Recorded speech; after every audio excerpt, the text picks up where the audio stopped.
Hello. All right. Good morning to good afternoon to all my listeners out there on Mature Musicians Group. We have a very talented musician and producer in this area named Chad Quist, and he happens to be the sponsor for this broadcast. And I'd like Chad to introduce the Luscious Moss studio. You'll see it coming up on the banner across your screen. Cool, so Chad, I see it. Yeah. Okay. There it is. I'm down there at the bottom of the screen. It looks so official. Yes. Yes. Yes. Luscious Moss Studio. It's a one-room studio, 620 square feet, that specializes in natural ambience, drum tracks. So analog drum tracks, utilizing lots of microphones, especially room mics, and of course, live guitar recording, live vocals. We do other stuff here too, but we specialize in just the recording of natural instruments and of course mixing as well. We use Pro Tools here and as well as Logic Pro. So in case you have an issue with your. Thank you for that. We do have someone who just, can you identify yourself, listener? All I've got here is Facebook users saying, hello, Chad and Joy. So if you would identify who you are, we can say a proper hello. All right. So to begin, I'd like to know a little bit about your background. I know some, but I understand that you came from a musical family, and your first instrument was? Piano. Aha, yes. Mm-hmm.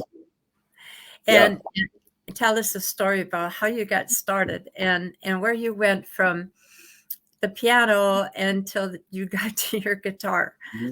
Yeah, well, my mother was a classically trained pianist, and she got into teaching as a side gig for her because she was at home raising us kids.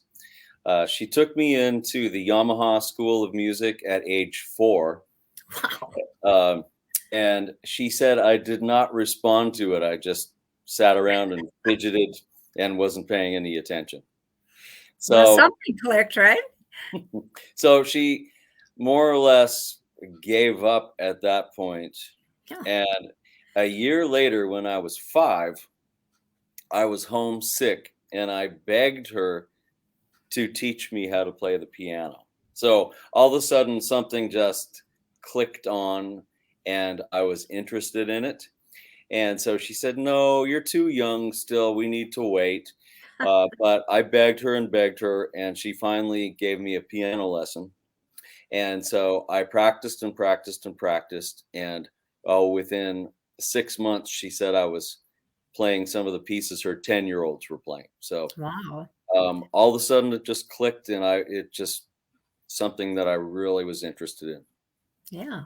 So that, it doesn't surprise me that at 4 you didn't appear to respond, but I sounds like maybe somewhere in your mind it was churning it for you to come back and ask your mom for piano lessons. So you must have been on the right track there. I think so. That's what I'm doing with my son now. So he's 20 months.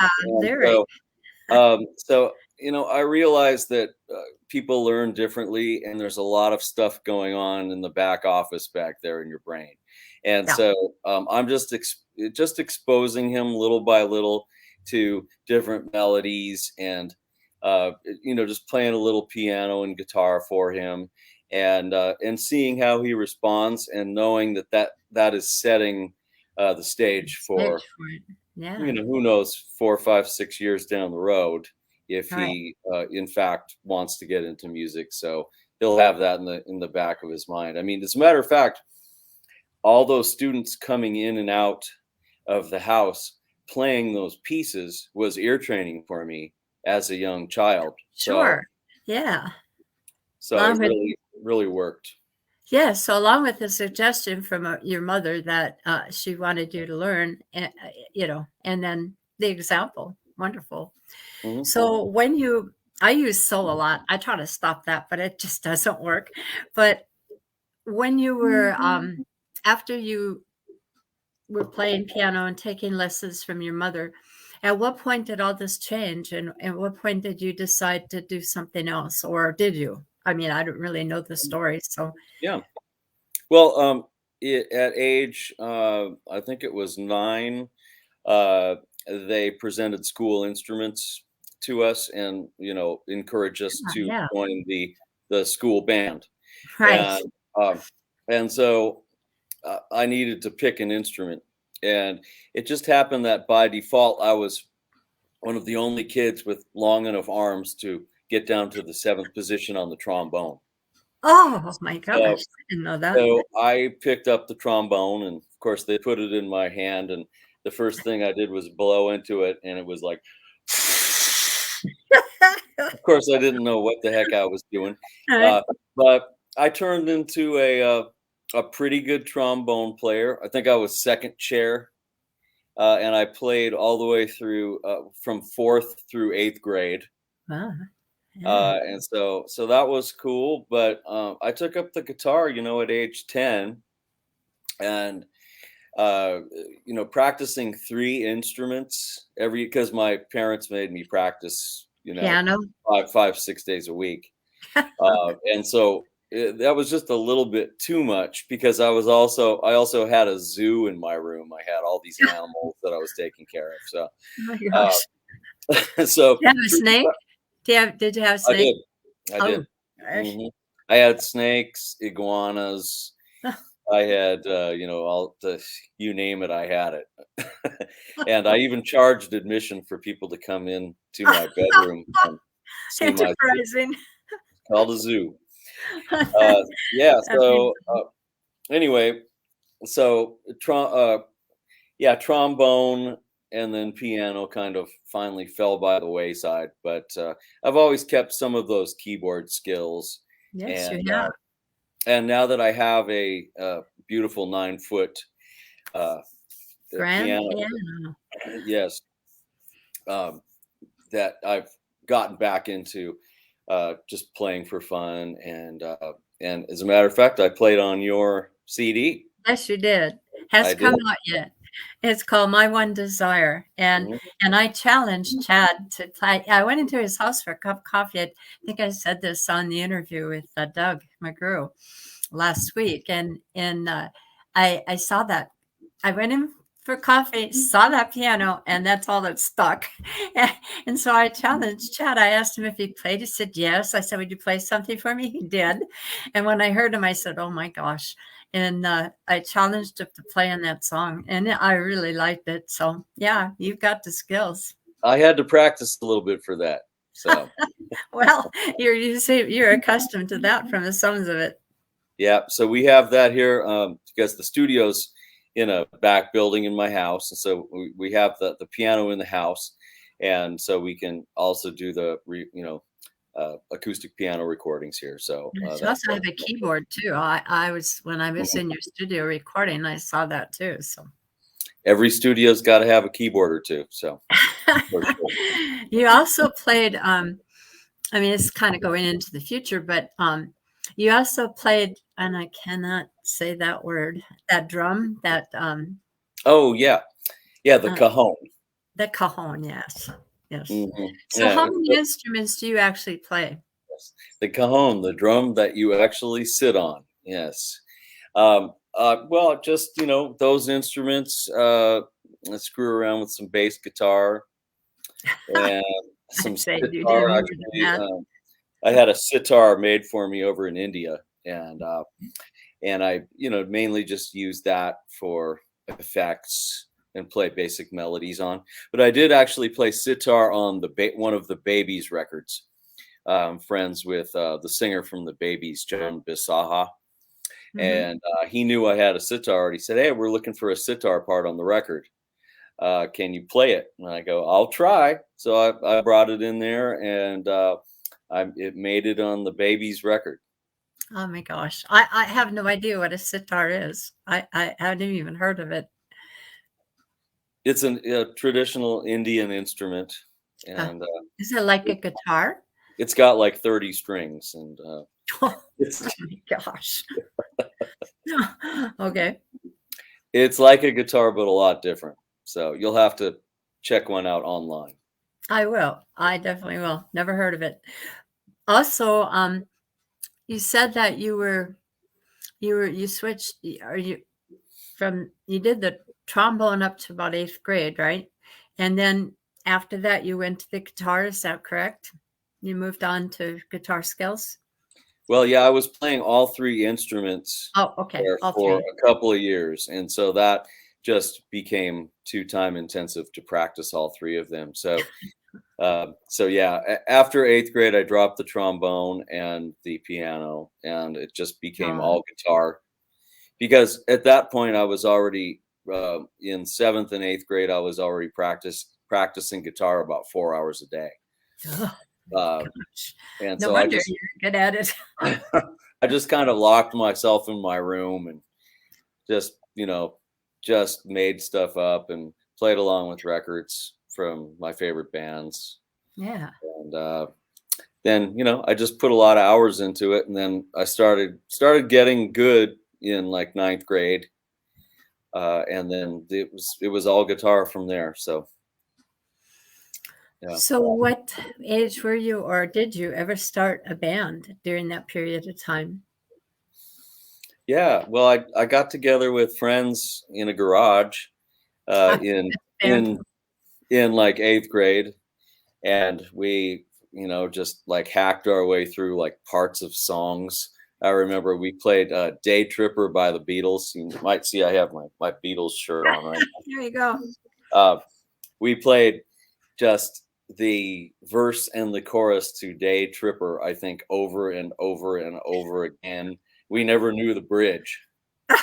Uh, so we just thought it was really cool to make this noise and play together and hang out.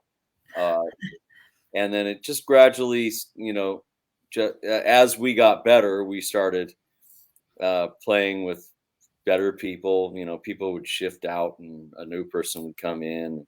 Yeah. And pretty soon we were playing full songs and then putting, a set together and playing a party in somebody's backyard. And, Yeah. that just led to more and more of those types of experiences around the neighborhood.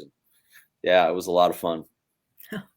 So did you I don't want to age date you, but yeah, but what period of time did you decide to go to Berkeley School of Music? Is that what they called it, or Yeah, College of Music. Yeah, College of Music? College of Music. Yeah. Yeah, so I guess when I was um, a junior in high school, I started thinking, this high school is doing nothing for me. All I want to do is get into a music career, and so I started looking around and just seeing what was out there, and Berkeley, of course, popped into my radar right away, and it was a very prestigious Yes. music school, primarily focusing on jazz, but it welcomed other styles of music. Genres, yeah. Yeah, It but was back then it was primarily jazz. ah, This was okay. in the early '80s. Okay. But you had to go. Didn't you live in the California area or somewhere on the West Coast, and then you moved all the way to the East Coast? I did, yeah. I grew up in Northern California, and so I decided, at my my parents' dismay, that I was going to take the GED and apply to Berkeley and go after my junior year, skip my senior year in high Yes. school. Yes. Uh, and they met with my high school counselor and they said, are you sure this is a good idea? And the counselor said, well, I mean, he's kept up a B average. He's obviously showing he's talented. He's accepted into the school. So I'd let him do it. So they Wow. listened to the counselor, and about 3 months after I turned 17, I boarded a plane with all my stuff and moved into the dorms there in downtown or the back Bay area of Boston. Complete culture shock. Yeah. I was a suburban kid, you know, and all of a sudden I walk out of the dorms, and there's the crazy city life going on, and then snow, and it was Yeah. it was really bizarre. But all I did was I just sit in the practice room and study. I was in my classes all the time, and then at Berkeley, you get together with other musicians in the ensemble rooms and just do whatever you want to do, rehearse for gigs, or just put together your own thing. And so I just was fully immersed in that I was in school for about 2.5 years doing that. And at the ripe old age of 19, I left Berkeley. Unbelievable. And then where did you go from there? I mean, I was typing out, I couldn't get your bio off of there so that I could put it on the website. So I had to type the whole thing out. And as I was typing this out, I was looking at all this stuff. I thinking, oh my God, how did you have all that time to do all those things and play with all those bands? But for the sake of this interview, where did you go from Berkeley? What was the next big step? Yeah, well, my parents, when I was at Berkeley, they moved back up to Washington, where they're both from, and so they lived on Mercer Island. Oh yeah, okay. So they built a house on Mercer Island and moved into that house. So I would visit them. I flew back for Christmas and the breaks and stuff like that. And so I began to like the area, made friends, and there was a opportunity for a touring top 40 show band, a 7-piece show band that was based out of Tacoma. And I heard about the audition for that. And so when I was in town at Christmas, I auditioned, and they said, well, when do you want to start? And at that point I was a little tired of being in school. And I thought, wow, this would be cool to tour around and play music for a living. And I thought $300 a week, I'm rich. At that time, you probably were. Well, yeah, I just stashed all my stuff in my parents' garage, and I didn't have any rent or no bills or anything. So, so that's what I did when I was 19, and I did that for about a year. So I got a question about this. Well,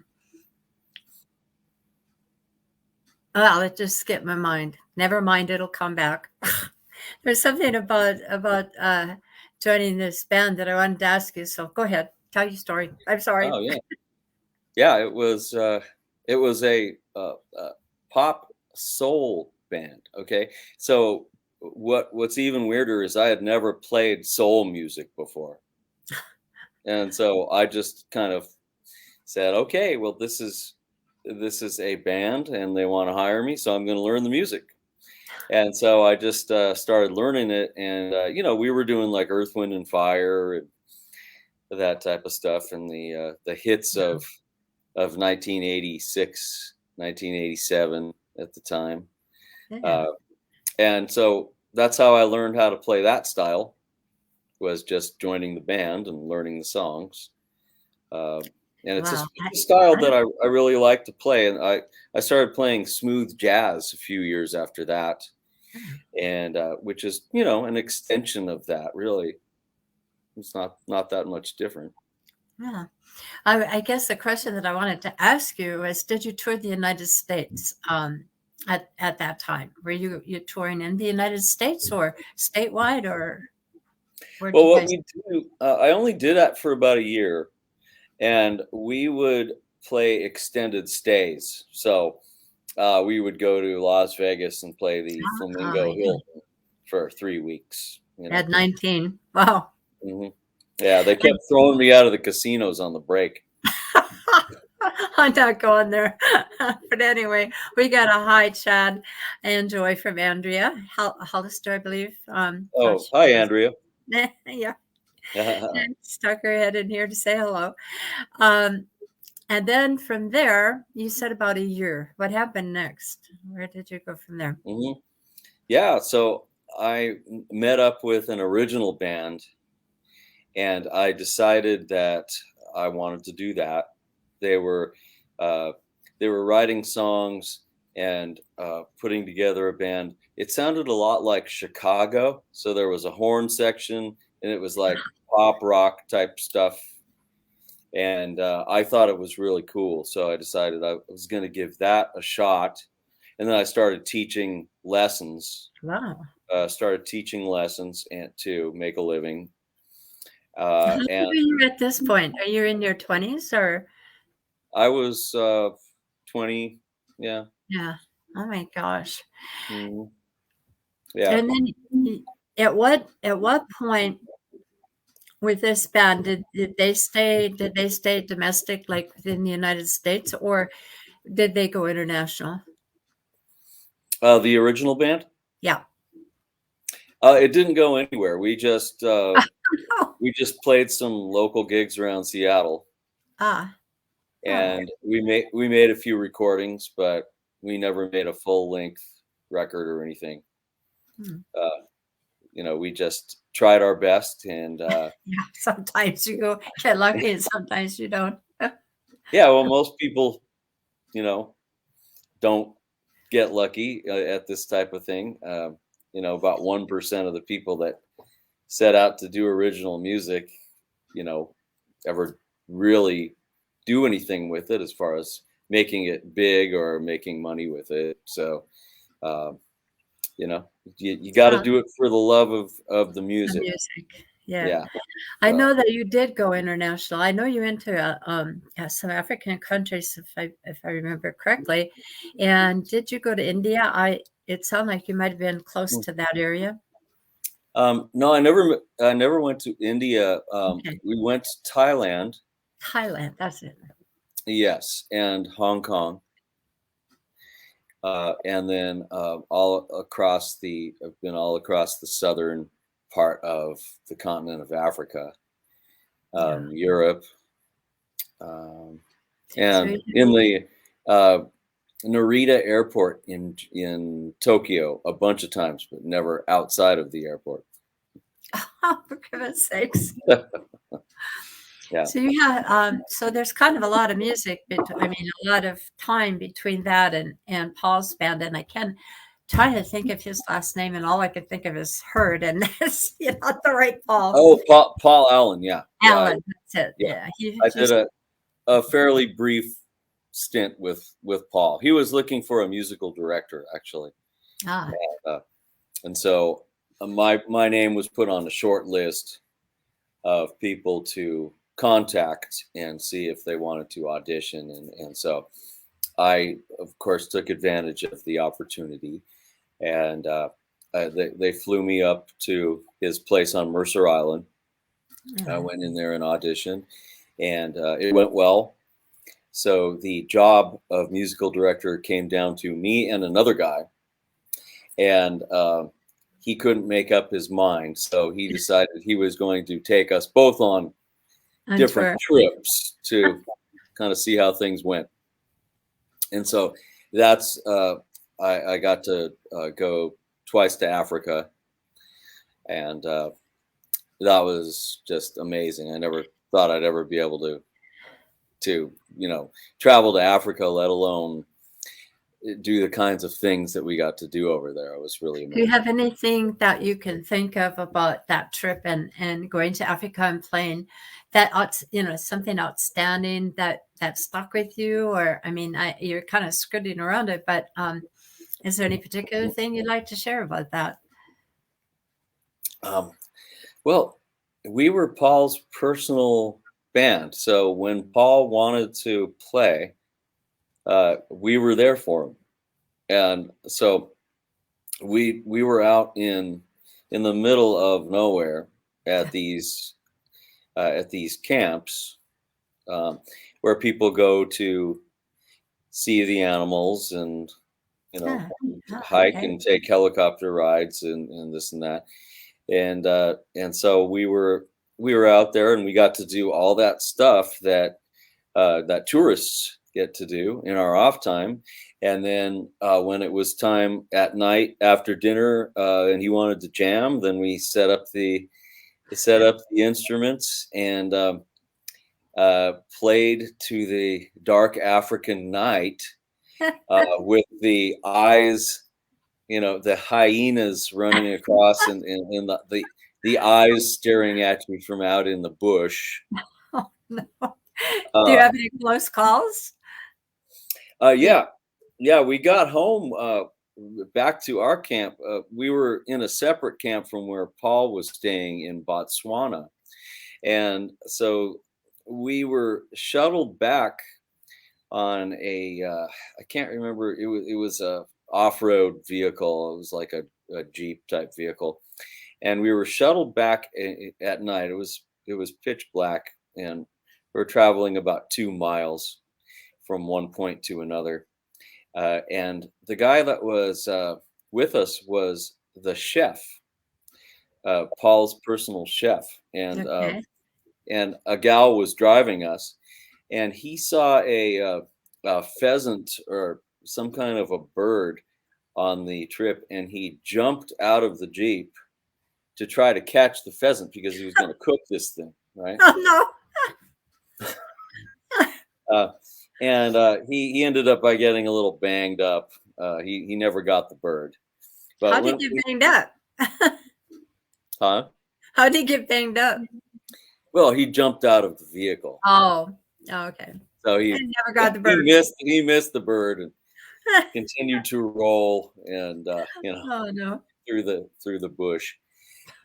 So we got back to our camp, and by that time everybody had gone to bed. It was probably 1 a.m, Mm-hmm. and so they had to bring us back to our particular tent, and they were very fancy. We call them tents, but they were like cabins. They were beautiful. They had running water in them and everything. Wow. But the guy had carried a large flashlight, and he said, well, all the lights are out, so I'm going to escort you guys to your tent because you never know what is going to happen this time of night. Well, sure enough, an elephant came across our path, and no. the guy took a huge rock and just chucked it at the elephant and aimed right between his eyes, and that's exactly where he hit the elephant. And the idea was to just scare it off and show it who's boss, and then he would turn around and go back the other way, so we wouldn't get trampled on the way to our tent. So that's, we did make it, but not without coming into contact with said elephant. And quite a musical experience. We had some good musical experiences out there, but really what I really think about is doing some of the cool things, like going in Paul's submarine down to the bottom of the Indian Ocean. That sounds fun. Yes.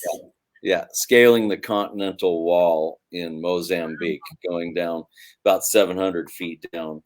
And we had a steward serving us Diet Coke and sausage as we were descending down to the bottom.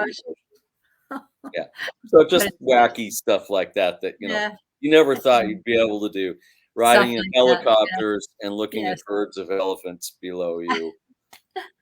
So moving out of Africa and on down the road, is there any other bands that you had particular experiences with? I mean, I know from what you said in your bio that you did something for Darius Rucker. I never thought you for country, but apparently you played for him. Oh, well, that was at Peyton Manning's retirement party. Oh. for Okay. all you football fans out there. And yeah. Yeah. So I was lucky enough to get hired to play Peyton Manning's retirement party, and Cool. so Yeah. Darius Rucker was one of the guests and came up and sang a couple songs with us. And Justin Timberlake was also there, although he did. Yes, I been to his concert. Yeah. Oh, okay. No, he didn't sit in with us. Oprah was there, and some other notable people. A lot of famous football players and so forth. I also played Joe Buck's wedding in Cabo on the sand, and I was he calls the Super Bowl. Yeah. So he's the announcer. There. Yeah. And I was putting my guitar away at the end of the gig, and my hand came down on my guitar case right on top of a scorpion that had made Oh my its way gosh. halfway up my guitar case, and it proceeded to sting me on my left knuckle. Ouch. And it was the most painful thing I've ever experienced. I mean, woo! But that was another weird story, doing celebrity gigs. Look, stay away from scorpions and elephants. Huh? Yeah. That's the bottom line. Yeah, but yeah, the way I got in on these gigs was, moving down to LA and getting hooked up in the scene down there, and just Yeah. doing these high-end working gigs for some of the agencies Yeah. down there out of Beverly Hills and West Hollywood and stuff. So you have quite the experience there. Then you came up north, and somehow or another you landed a gig with Heart by Heart, correct? Oh yeah, that worked out perfectly because I had moved down to LA for about 10 years, and then I decided I was going to move back for various reasons, but I posted it on Facebook that I was moving back up, and Lizzie Damont saw that on Facebook, and she's one of my friends from Yeah. back in like 2000. I hired her and her husband to play in a band with me and my ex-girlfriend who had done a record together. It was called Super Lush. Okay. Yeah. And so Lizzie saw that I was moving back up and said, "Hey, Randy Hansen needs a sub for Heart by Heart. Would you be interested in doing it?" And I said, "Well, yeah, I'm just that would be great because I'm kind of starting over again." I mean, I had a lot of contacts in Seattle, but I knew it would take a while to kind of, get back up and Get running. established, yeah. Yeah, you don't just move home and all of a sudden you're working all the time. So it takes a while. And so, I think within about 5 months of moving back, I was actually playing gigs with them. Wow. And about a year later, I got the full-time position. So How long have you been with them? it's been about 3.5 years, I think. Wow. Yeah. Mhm. I put a video on Mature Musicians Group that you had put out there about the night before last, I think Saturday night's gig. Oh my gosh, did that sound good? That was somewhere on the other side over by Squim. We were in Hoquiam, Aberdeen area. Hoquiam. Oh, okay. Yeah, more by the ocean, close to the ocean there. Mhm. Okay. Yeah.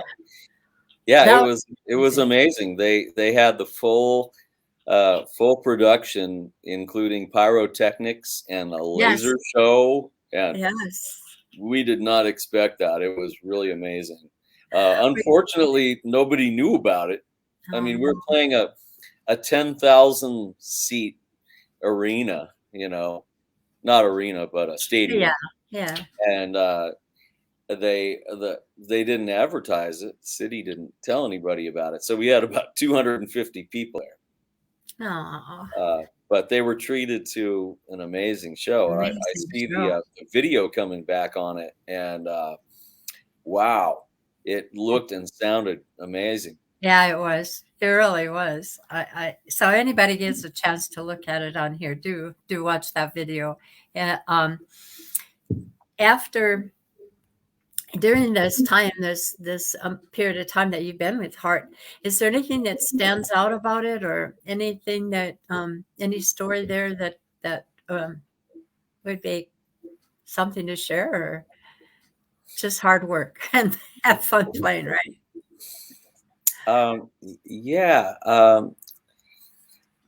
Yeah, I'm trying to think of an odd story. I mean, there's Yes, always things that you always go something. through, where you have to fly on no sleep and get to the venue and do a long sound check with sometimes people that aren't very good at what they do for the Yes, sound, and yes. you have to kind of hold their hand. So there's a lot of that. It can be kind of grueling, but we don't really tour that much. We go out and play a couple of shows, then we fly back, and then we go out and That play a couple more shows. So, sounds pretty grueling when you do, though. but Yeah. the first thing that struck me when I started playing with them was the age of the audience. Because I mean, when I first started doing this, rock and roll had a young audience. Yeah. And now, like, I'm one of the younger people there. I'm on the lower end of the scale, and I'm in my 50s, so it's kind of odd. But if somebody is a fan and they like the music and they appreciate it, that's all that matters. It really doesn't matter how old they are, but it is Yes. it's a different time now than it was when I Yes. first started doing this. Yes, it is. Um, I have another user on here that didn't identify themselves. If they could put their name in here, I'd love to see them and greet them properly. But thank you for coming and joining us. Moving into the COVID era, you are a professional musician in that you don't hold any other job. That's your life's work, correct? Correct, for 35 years now. Oh. And during COVID, when everything was down and gigs were hard to get, and at some point they were completely closed down, how did you manage to survive?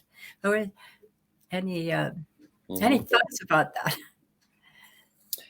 Yeah. Well, luckily, I'm not in a situation where I live paycheck to paycheck. I'm Well, I know about that. where a lot of people unfortunately are in that position, um, for a lot of different reasons. And so I really felt for people that were in that position. I've I've always been a little bit more into saving for The rainy emergencies. day. So my father taught me that, hey, you gotta save your money, and just in case, you never know what's going to happen. So I wasn't really too worried about it.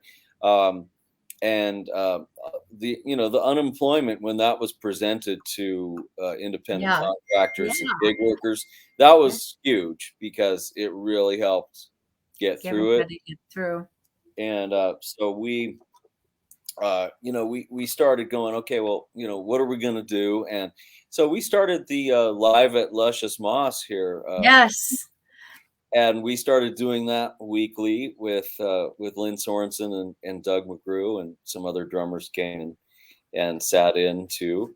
Yeah. uh, and it was a way to get it, to just play and get it out there to people that were stuck at home, and do something. And it turned out to be really cool because it did advertise the studio a little bit, and Right.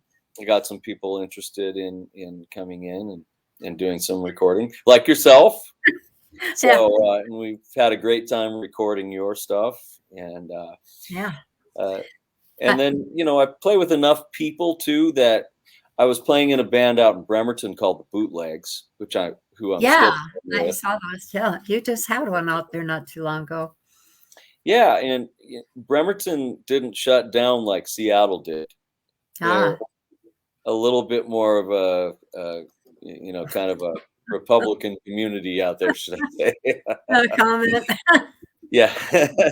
And so we were doing these gigs outside at this corn maze, and man, we were packing them in out there. And so Uh, there's always something that you can find. I mean, yeah, if you play with enough people too, yeah.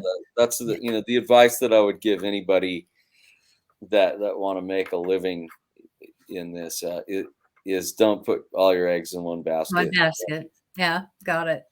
Yeah. I did want to make a comment about the excuse me, the streaming concerts that you were doing in your studio, because let's see, I think it was like 2 weeks ago you played out at the Twin Dragon in Duval at a jam there on Sunday, and when you and Lynn and Doug played the same similar songs and some of the same songs that you did on your stream, I was blown away. I mean, I just couldn't.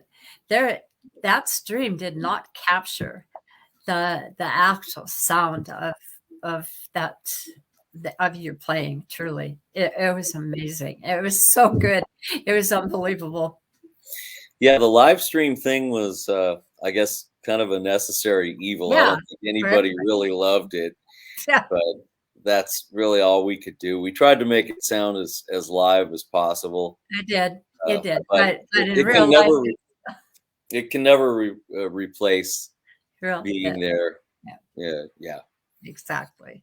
Mm. So after this, you've been also working quite a bit with. I've been following the Heart by Heart concerts, and where you guys been playing. You've been really busy for a few months, Mhm. and I know that in between these concerts, you do some production work for artists like myself, independent artists, and that kind of filled up some of the time that you had, or how did that all fit in? That I mean, busy as you were at the time when it finally hit, how did that all go together? Was it kind of a bouncing act, or did you just take it in stride? You mean with COVID when Yeah. things started opening up?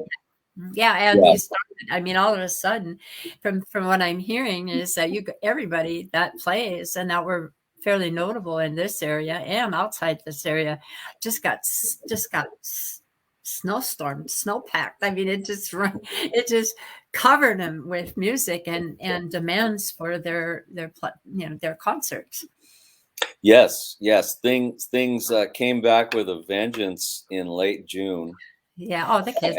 as COVID started to curb downwards, and so yeah, we ended up by probably being busier than we would have in a normal summer, and did quite a few shows in between uh, late June and like Labor Day. Yeah. And as you know, just recently with this Delta variant, things Yeah. have been getting canceled again. Oh no. Yeah, yeah. So and fall looks pretty bleak now because nobody really wants to book too much stuff because they don't know what's going to Yeah. happen over the next 3 or 4 months. Yeah. So you just gotta take it when it comes, and I'm glad that we were really busy there for a few months because yeah, it's already really starting to fall off now. Uh, so what kinds of things okay, so now we know that that you were doing your concerts with all these different bands, doing your streams, doing some production on the side, as much as you could do during that period of time. And out of that, what is the future looking like? Do you have anything going on in the future as far as anything, gigs, whatever? What can we look forward to? And I've been wanting to ask you for a long time if you're going to cut another record and put it out there. That's a good question. Yeah, I really would like to. And yeah, I get to a point where I start thinking about it and just mulling it over, like, what's it going to be like?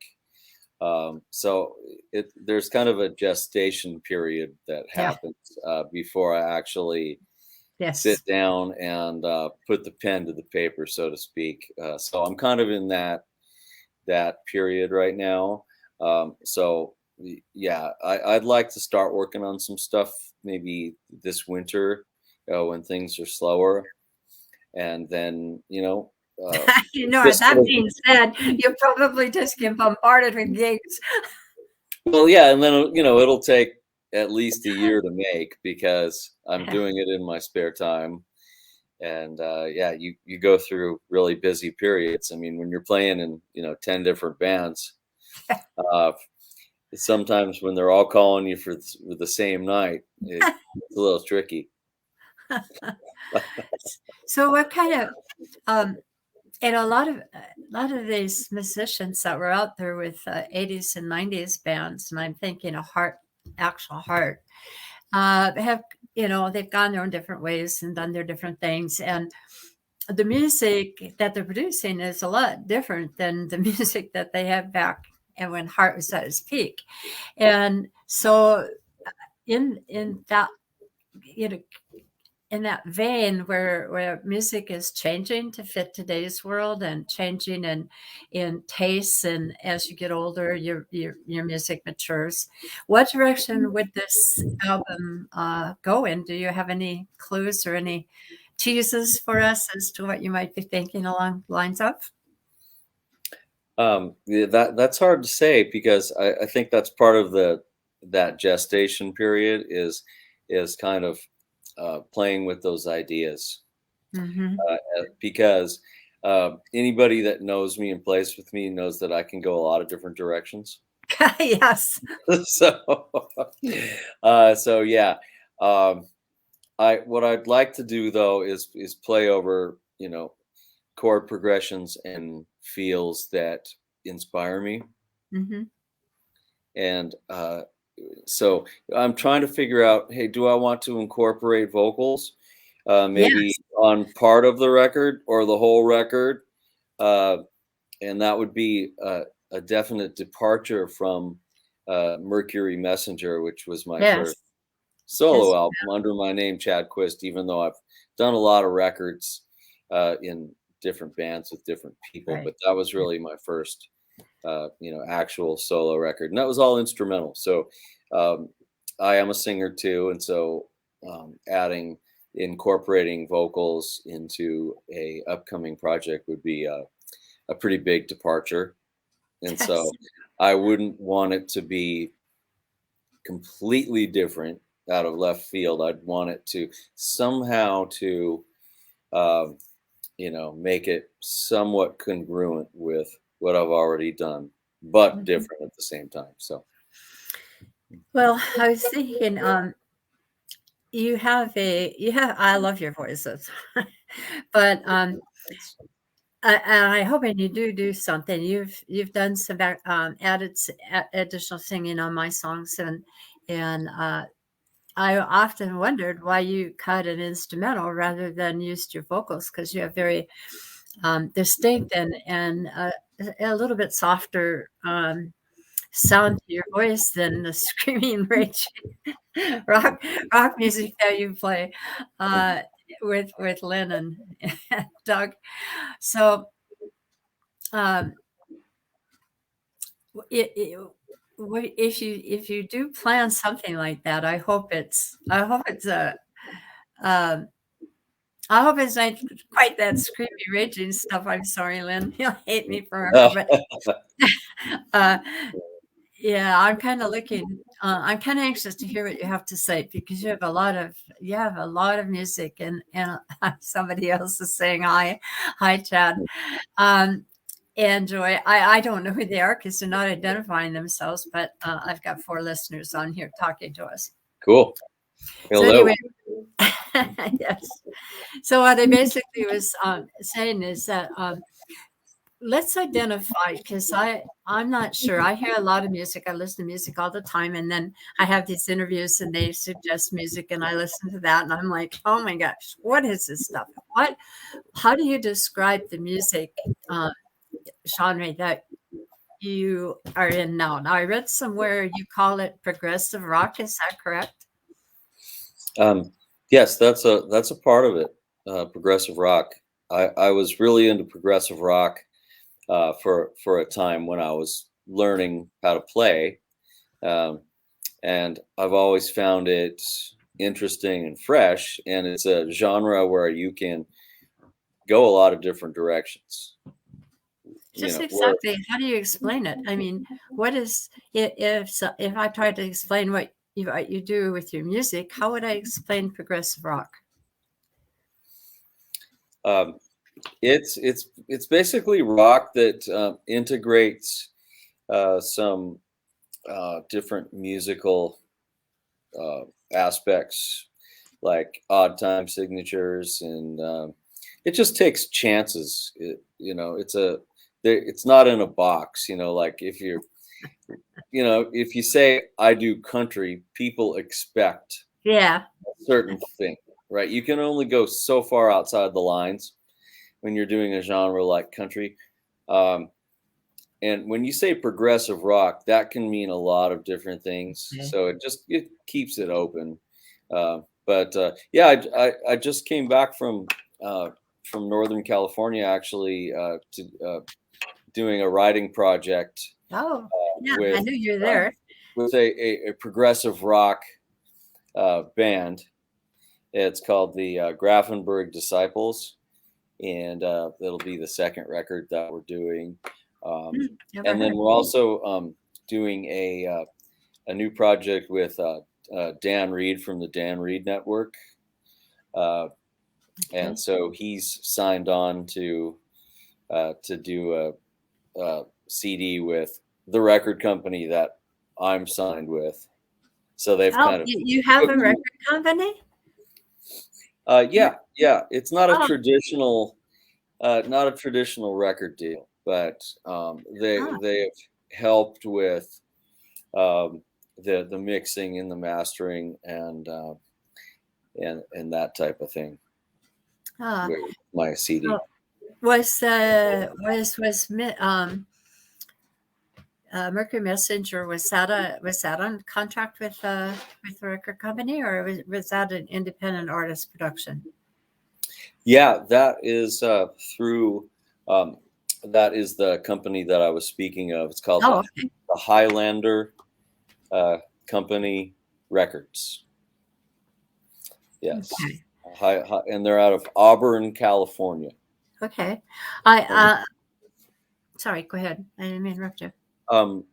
So they have my stuff, and then the Grafenberg Disciples, and then another band called 41.9, and then this new thing called Operation Paperclip with the Dan Reed Network. He had some hits back in like the late 80s, early 90s, and so they're very happy to be working with Dan. I don't know if I'm actually going to meet Dan, but I'm going to be playing on the same record.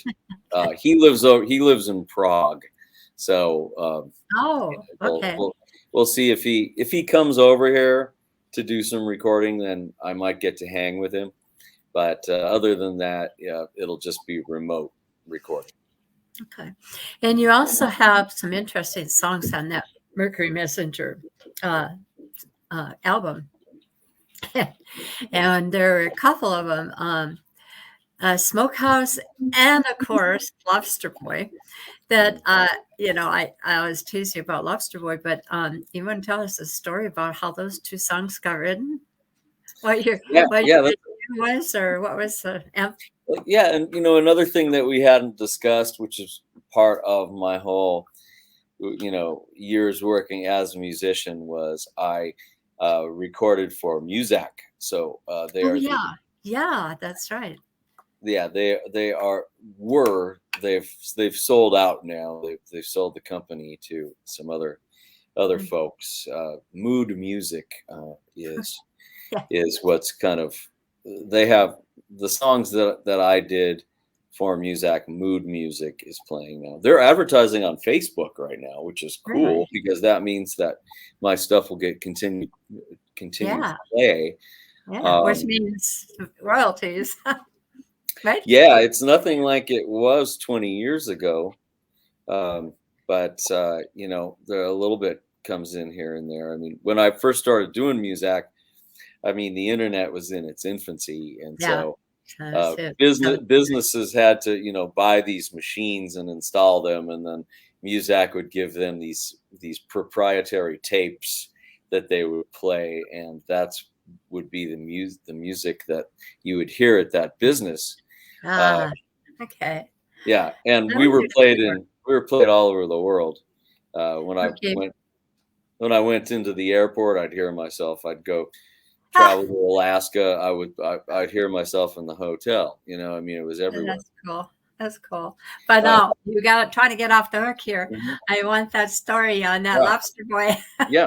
So those two of those songs, both of those songs were actually um, Muzak songs, but Oh, that's how Muzak it did not allow me to produce them the way that I wanted to have yeah, them sound. yeah.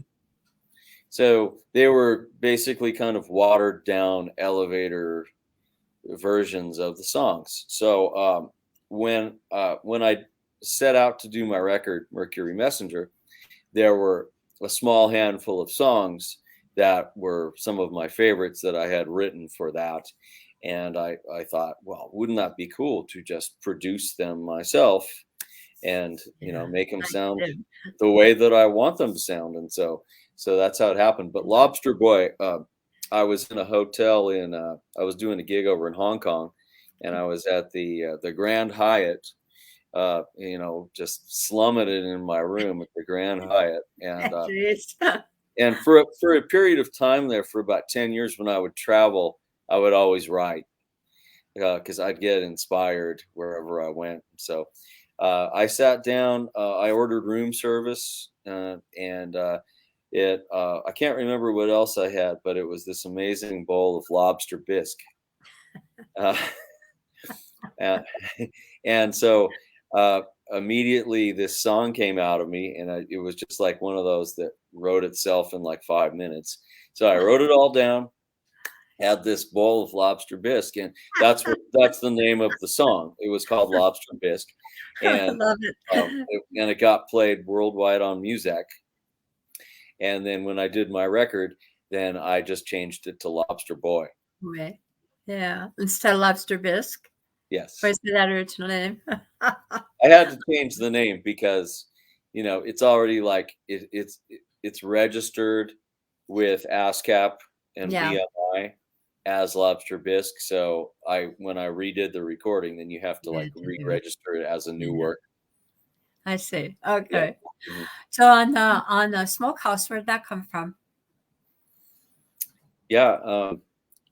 A similar situation. That was one of the ones that I had written for Muzak too. Okay. So Yeah. we're almost to the end here, but there's so many questions I'd like to ask you because there's, you know, even Mercury Messenger, just the whole concept of the videos and the correlation with Mercury. Uh, can you really quick explain the connection there on the record of Mercury Messenger, the album? Oh, well, just the meaning behind it. Well, it's yeah. If you're into astrology at all, Yeah, I uh, listened to it. yeah, Mercury rules Gemini, which is my sign, Ah, and also okay. Virgo, I believe. Okay. And so anyway, I was kind of uh, talking with some folks that were really, you know, very you know, up there in the astrology world, and and so they talked about how you know, Gemini and Mercury are the, you know, they're the great messenger, and they spread the word to Yes. everybody, and that's kind of their primary function. Okay. And they're also very versatile, and they're very good communicators. So I thought that that fit well with Yes. with what I do as So well. where can your fans get this? I mean, people that are watching, I've got somebody else on here that's saying hi. His name is Ted, and it's TREICHIER. And I do not know how to pronounce your name, Ted. I'm sorry, but I know Ted. do you know him? How do you say Yeah. his last name? Don't put me on the spot now, Joey. Come on. All right. So in closing, and because I know you're busy and I don't want to run over too much, but we went through a lot of history in a short, 35 years of history in a very short period of time. And there are a lot of other highlights in there that I would have loved to take the time to speak with you, but I don't know how many listeners we'd have after 4 or 5 hours. Yeah, well, people can go to my website. I have a bio on there, a full long bio. How can they get that record? How can they get your Mercury Messenger? I know that I got mine through you, but I don't know exactly how I did it. Yeah, you can go to chadquist.com. That's probably the easiest and simplest way to do it. And there's links to the record from there. And there's also my bio, and there's samples from the record. You can also stream it on, Amazon Music and Apple Music and these all the streaming platforms, yeah. Of course. Yeah. Mm-hmm. And when you're in concert, you usually have your records with you when you go out to the Twin Dragon or whatever. You usually carry some. That's where I got mine. Yeah, I tried. Yeah, I still have the old dinosaur CD copies that I still have a few left. So anybody that likes to collect CDs, you can still order those as well online too. Okay. So would you do us a favor of when you have gigs like Heart by Heart or anything with whomever that you're playing with in the area, bootlegs, whatever, do put it in Mature Messenger so our fans can follow you. Sometimes it gets a little tricky trying to navigate where everybody's going to be because there's really not one place. But hopefully with my listeners, when we put this information on, it's going to be beneficial to them to try to keep track of you. Okay. Yes, definitely. And I need to get back and listing all my dates on my website. I got out of the habit of it with COVID, and now I need to start doing that again. So I guess I'm confused. What have you not done? Yeah, listing all my dates. Oh, okay. On my website. So Gotcha. I'm going to start doing that again. So you can check out my shows there too. So. Okay, so I'm about 3 minutes over. So I'd like to close this with a question. Mm-hmm. Since you were 4 years old to today, can you name one incident or one happening that you'll never forget that was the defining moment that you had through your music? And I'm sure there's more than one, but the one that made the deepest impression.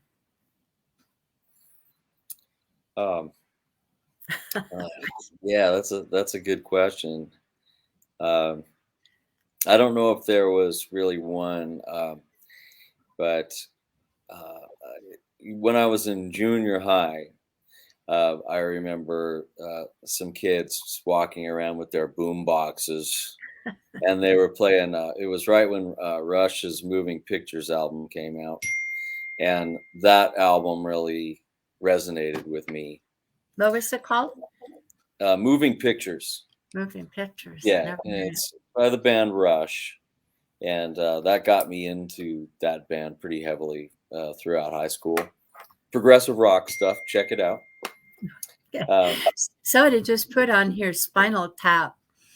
Does that ring any bells? User, I'm not sure what you mean by that. It just says seen Spinal Tap. I'm not sure what that means, but maybe that was their inspiration. It's Spinal Tap. It's a comedic movie about rock and roll. Oh, okay. It's a fictitious rock and roll. You got to see it sometime. I think I will look at it. So Yeah. one final thing, what's your favorite? I probably don't have any one thing, but what is your go-to guitar? And then we'll end this. Yeah. Well, it's my blue Paul Reed Smith. It's been my go-to guitar for like a long time now. I love that guitar. It's been my main guitar since I think probably 2006, so about 15 years now. Wow. And Yeah, you got a lot of nice ones, but you have I think it's a 12-string Martin, is it? A 12-string. yeah, it's a 1969 Martin 12 string.